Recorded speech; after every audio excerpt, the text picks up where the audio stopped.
avtomashinani qayta jihozlab harakatlanib yurganligi aniqlandi. Haydovchiga nisbatan tegishli tartibda chora ko'rilyapti. Nomerni pastga taqqanman, noqonuniy. Bu yoqda taqish mumkin emas ekan, o'zini joyi bor ekan.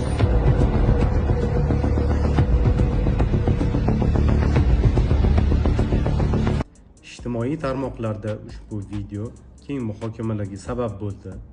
Bu bo'yicha biz ham o'z munosabatimizni bildiramiz.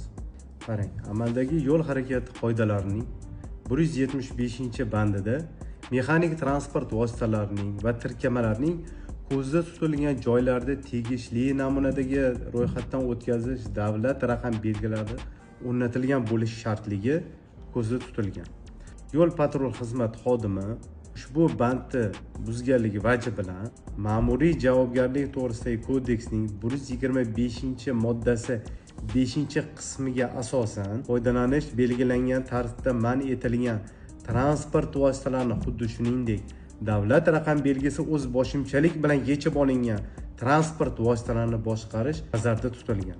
Shuningdek, ma'muriy javobgarlik to'g'risidagi kodeksning 297-moddasiga asosan ma'muriy yo'l bilan ushlab turish, ya'ni jarima maydonchasiga joylashtirgan davlat raqam belgisini bamperni pastroqga joylashtirish bo'yicha jarima maydoniga joylashtirish bu huquqiy asossiz hisoblanadi va qayta jihozlangan hisoblanmaydi.